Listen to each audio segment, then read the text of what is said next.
পশ্চিমের গরম হাওয়ার দাপট ফের বাড়ছে। গাঙ্গেয় বঙ্গে আর্দ্রতাজনিত অস্বস্তি চরমে। নতুন করে পশ্চিমে ঝঞ্ঝা আসবে শুক্রবার। আজ বীরভূম এবং মুর্শিদাবাদে হালকা বৃষ্টির পূর্বাভাস। কলকাতায় বৃষ্টির সম্ভাবনা নেই বললেই চলে।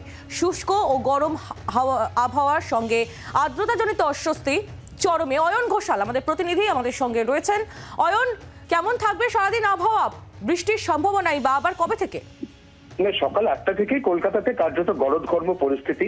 বেলা 11টার পরে সেই পরিস্থিতি চরমে যাবে এবং বিকেলের দিকে কলকাতা শহরে আরো বেশি গুমোট একটা অস্বস্তিকর আবহাওয়া তৈরি হবে ঠিকই, কিন্তু বৃষ্টির সম্ভাবনা প্রায় নেই বললেই চলে।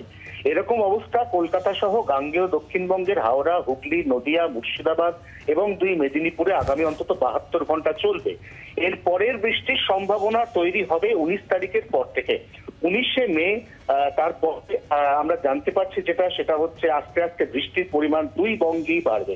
তার কারণ হচ্ছে নতুন করে যে সিস্টেম তৈরি হয়েছে, এই সিস্টেমের হাত ধরে একদিকে মৌসুমী বায়ু যেটা 19শে মে পৌঁছে যাবে আন্দামান সাগরে, এবং তার পাশাপাশি ঘূর্ণাবর্ত তৈরি হয়েছে দক্ষিণ পূর্ব এবং পূর্ব মধ্য বঙ্গোপসাগরে, যে ঘূর্ণাবর্ত ক্রমশ শক্তি বাড়িয়ে নিম্নচাপ এবং তারপরে সেখান থেকে ঘূর্ণিঝড় হওয়ার একটা আশঙ্কা আছে। যদি ঘূর্ণিঝড় হয় তাহলে এই ঘূর্ণিঝড়ের নাম দেওয়া হবে জিমাল।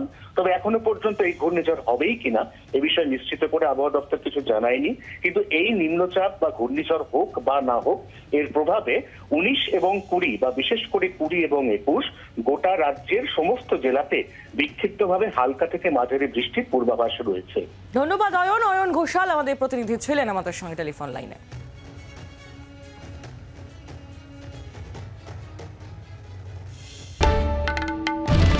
বাংলার আওয়াজ, বাঙালির আবেগ, জি 24 ঘন্টা।